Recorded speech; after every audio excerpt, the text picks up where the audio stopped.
भारत की जलवायु तथा मानसून। अब पढ़ते हैं भारत की जलवायु तथा मानसून। जलवायु किसे कहते हैं? तो किसी प्रदेश की दीर्घकालीन औसत वायुमंडलीय दशाएं 30-35 साल वर्ष यानी कि 30-35 साल वर्ष के आंकड़े जलवायु कहलाते हैं। तापमान जलवायु को प्रभावित करने वाला सबसे प्रभावशाली कारक तापमान है। यानी कि जलवायु को प्रभावित करने वाला सबसे प्रभावशाली कारक कौन सा है? तो तापमान है।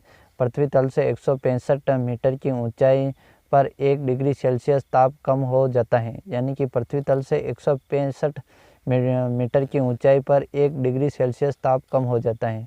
पृथ्वी तल से 165 मीटर की ऊंचाई से 1 डिग्री सेल्सियस ताप कम हो जाता है।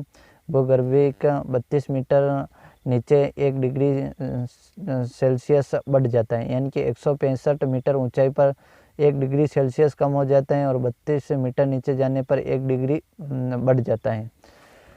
वायुदाब तापमान व वायुदाब एक दूसरे के विपरीत होते हैं। यानी कि तापमान व वायुदाब एक दूसरे के विपरीत होते हैं। वायुदाब के माध्यम से मानसूनी हवाओं की दिशाओं का निर्धारण होता है।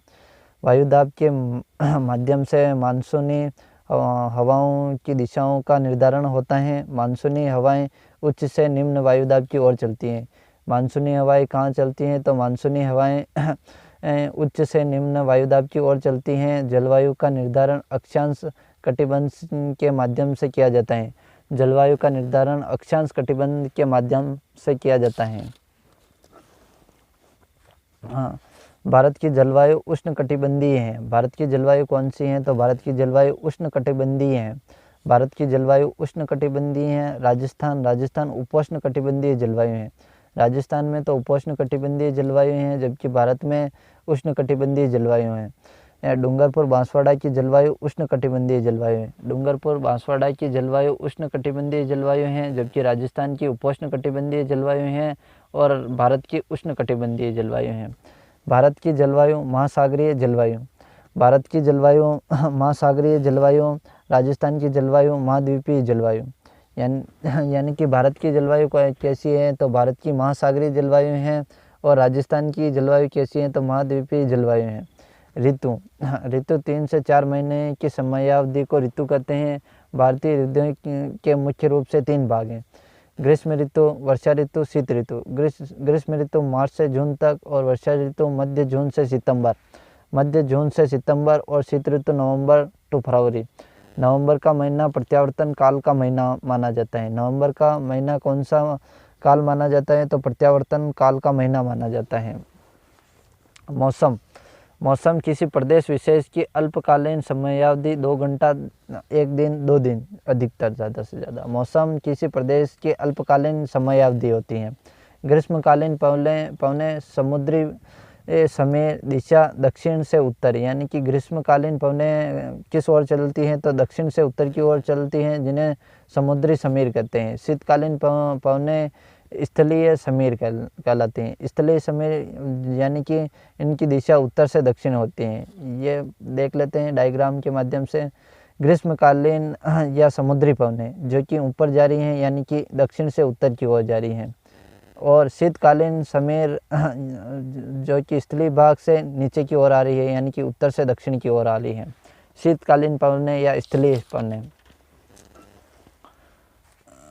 वायुदाब। मानसून शब्द की उत्पत्ति अरबी भाषा के मौसम शब्द से हुई।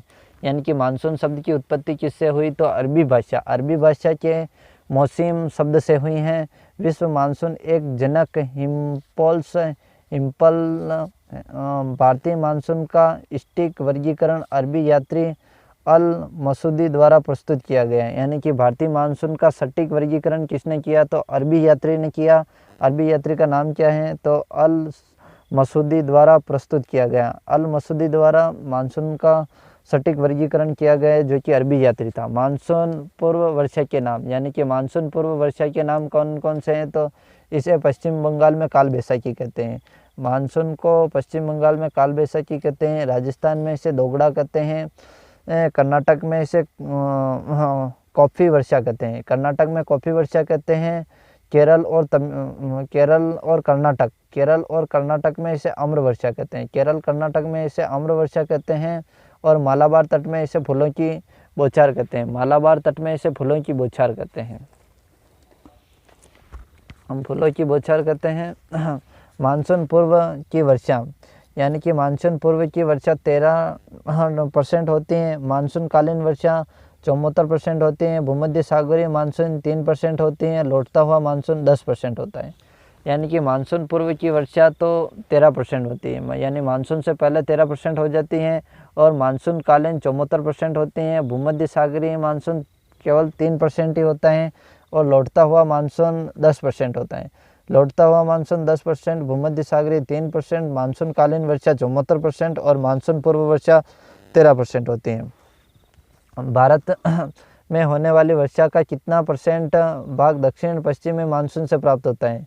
यानी कि भारत में होने वाली वर्षा का कितना % भाग दक्षिण पश्चिम, यानी कि दक्षिण पश्चिम मानसून से प्राप्त होता है? तो दक्षिण पश्चिम से मानसून केवल 85% होता है। दक्षिण पश्चिम की मानसूनी हवाएं किस नाम से जानी जाती हैं? तो समुद्री पवनें। दक्षिणी पश्चिम की मानसूनी हवाएं किस नाम से जानी जाती हैं? तो समुद्री पवनें। पृथ्वी की घूर्णन तथा परिभ्रमण गति के कारण ही रियोलिस नियम, फेरल का नियम उत्पन्न होता है। यानी कि पृथ्वी की घूर्णन तथा परिभ्रमण गति के कारण रियोलिस नियम या फेरल का नियम उत्पन्न होता है। कोरियोलिस बल के कारण हवाओं की दिशा में परिवर्तन होता है। हवाओं की दिशा में परिवर्तन किस कारण होता है? तो कोरियोलिस बल के कारण हवाओं की दिशाओं में परिवर्तन होता है, और पृथ्वी की घूर्णन तथा परिभ्रमण गति के कारण रियोलिस नियम, फेरल का नियम उत्पन्न होता है। कोरियोलिस बल के कारण ये पवनें उत्तरी गोलार्ध में दाएं और तथा दक्षिणी गोलार्ध में बाईं ओर मुड़ जाती हैं। यानी कि कोरियोलिस बल के कारण ये पवनें उत्तरी गोलार्ध में दाईं ओर तथा दक्षिणी गोलार्ध में बाईं ओर मुड़ जाती हैं।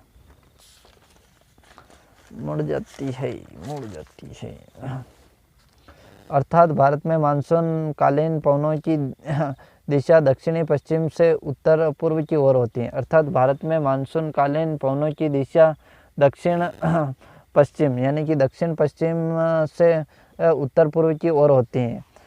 ग्रीष्मकालीन मानसून पवनें सर्वप्रथम अंडमान निकोबार द्वीप समूह, मालाबार तट, केरल में प्रवेश करती हैं।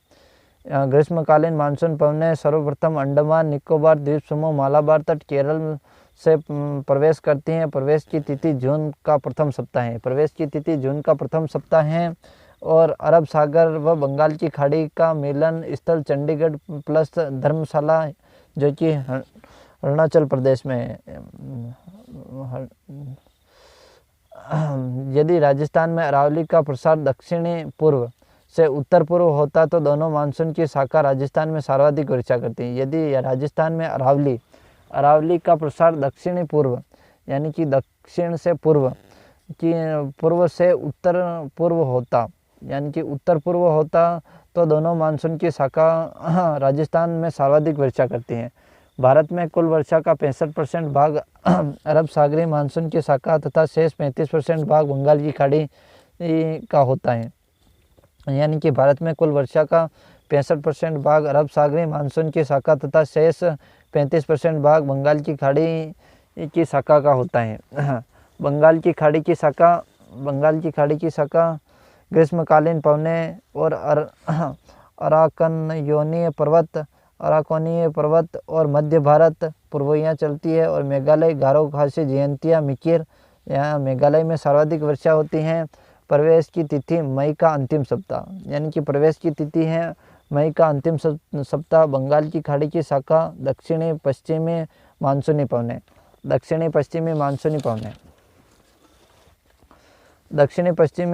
मानसूनी हवाएं बंगाल की खाड़ी की शाखा से आर्द्रता ग्रहण करती हुई सर्वप्रथम पश्चिम में बंगाल राज्य में प्रवेश करती हैं। यानी कि दक्षिण पश्चिम में मानसूनी हवाएं बंगाल की खाड़ी की शाखा से आर्द्रता ग्रहण करती हुई सर्वप्रथम पश्चिम बंगाल राज्य में प्रवेश करती हैं। बंगाल की खाड़ी की शाखा सर्वप्रथम अंडमान निकोबार द्वीप समूह में प्रवेश करती हैं, और बंगाल की खाड़ी की शाखा सर्वप्रथम अंडमान निकोबार द्वीप समूह में प्रवेश करती हैं। विश्व भारत में न्यूनतम वर्षा वाला स्थान लेह, जो कि लद्दाख में। विश्व भारत में न्यूनतम वर्षा वाला स्थान कौन सा है? जो कि लेह है, और लेह कहाँ पर है तो लद्दाख में। वर्षा वाला दिन, जिस दिन 0 से 25 सेंटीमीटर वर्षा हो उसे वर्षा वाला दिन कहते हैं।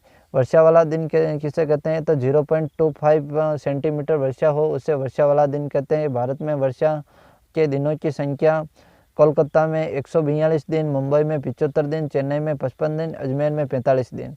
यानी कोलकाता में 142, मुंबई में 75, मुंबई में 75, चेन्नई में 55 और अजमेर में 45 दिन। अजमेर में 45। भारत में मानसून की सर्वाधिक अवधि केरल में है। यानी कि भारत में मानसून की सर्वाधिक अवधि कहाँ पर है तो केरल में, और भारत में मानसून की निम्नवर्ती कहाँ पर है तो पंजाब में। पंजाब में निम्नवर्ती है और केरल में सर्वाधिक अवधि मानसून की है। शीतकालीन मानसून। दिसंबर के महीने में सूर्य दक्षिणी गोलार्ध अर्थात मकर रेखा के निकट होगा। यानी कि दिसंबर के महीने में सूर्य दक्षिणी गोलार्ध अर्थात मकर रेखा के निकट होगा, अर्थात दक्षिणी गोलार्ध न्यून वायुदाब का केंद्र बन जाता है। इसी कारण मानसून पवनों की दिशा विपरीत हो जाती है। इस कारण मानसून पवनों की दिशा विपरीत होती है। शीतकालीन मानसून को पुनः 2 भागों में बांटा जाता है, लौटता हुआ मानसून और पूर्वोत्तर। लौटता हुआ मानसून का उपनाम है मानसून प्रत्यावर्तन, और पूर्वोत्तर उत्तर पूर्व मानसून। मानसून पवनों की दिशा उत्तर पूर्व से दक्षिण पूर्व पश्चिम, यानी कि उत्तर पूर्व से दक्षिण पश्चिम। लौटता हुआ मानसून की दिशा उत्तर पूर्व से दक्षिण पश्चिम। लौटता हुआ मानसून अक्टूबर नवंबर महीने में शुरू होता है। लौटता हुआ मानसून अक्टूबर नवंबर महीने में शुरू होता है। मानसून प्रत्यावर्तन काल का महीना अक्टूबर नवंबर, और मानसून प्रत्यावर्तन काल की अवधि है अक्टूबर दिसंबर। अक्टूबर दिसंबर।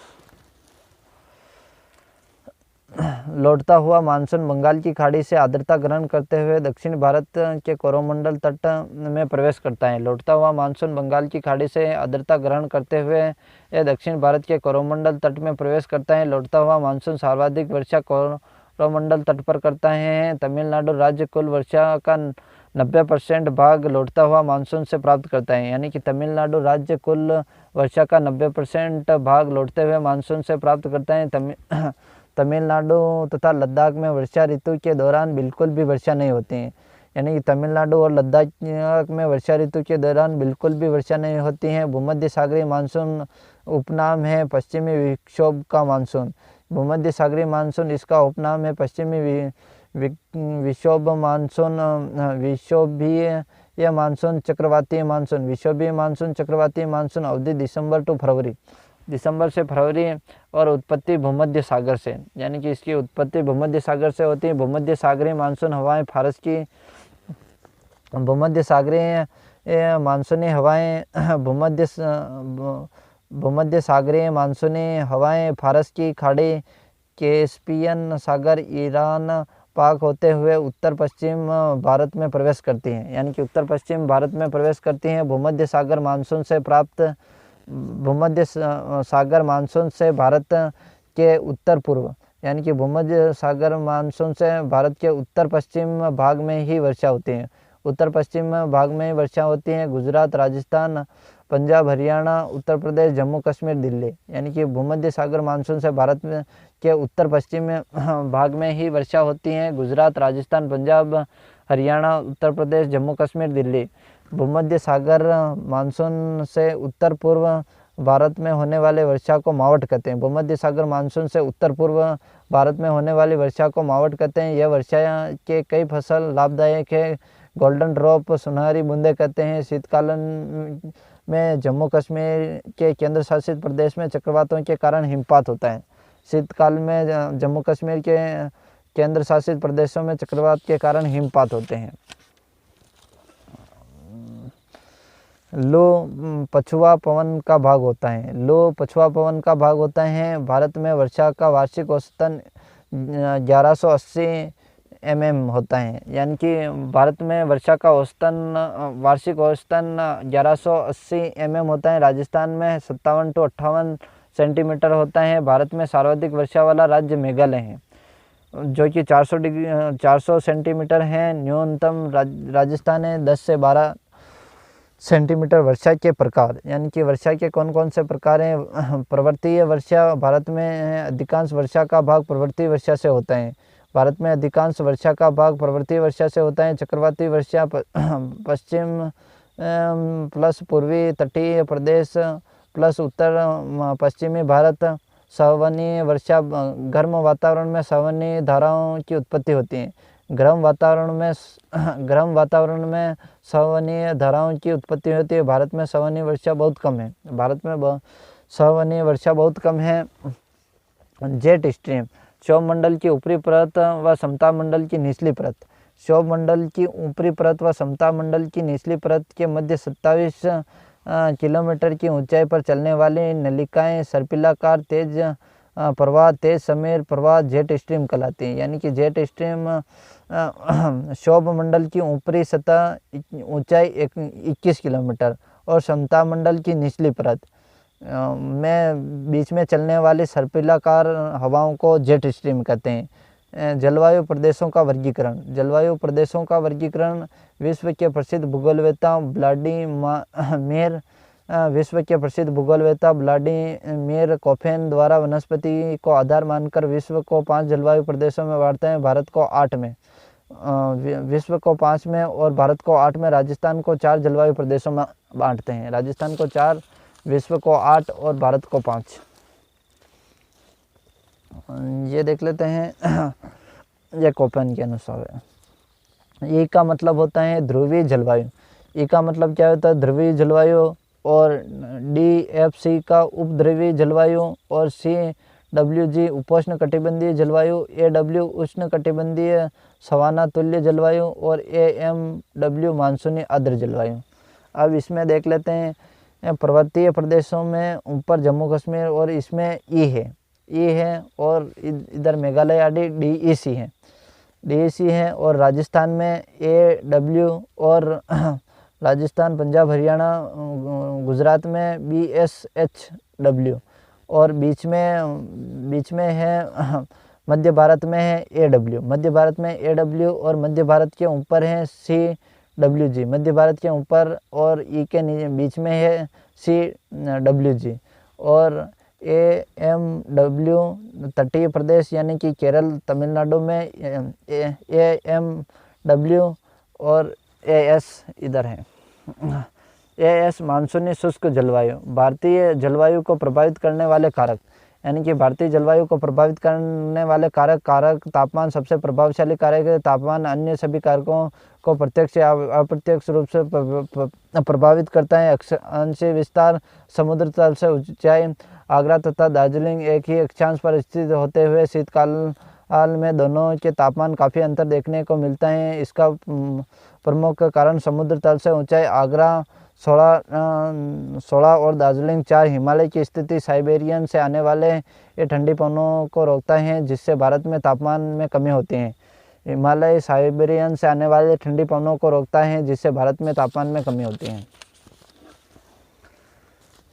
मानसूनी पवनें समुद्र तल से दूरी। चेन्नई तथा दिल्ली के मौसम में काफ़ी भिन्नता देखने को मिलती है। चेन्नई तथा दिल्ली के मौसम में काफ़ी भिन्नता देखने को मिलती है। चेन्नई समुद्र तल के निकट पड़ता है, अर्थात वर्षा पर्यंत समान रहती है। दिल्ली समुद्र तल से काफ़ी दूरी अर्थात वार्षिक तापांतरण में काफ़ी भिन्नता देखने को मिलती है। जेट स्ट्रीम पश्चिमी जेट स्ट्रीम शीतकालीन, पूर्वी जेट स्ट्रीम ग्रीष्मकालीन, यानी कि पश्चिमी शीतकालीन और पूर्वी ग्रीष्मकालीन। Okay, thank you.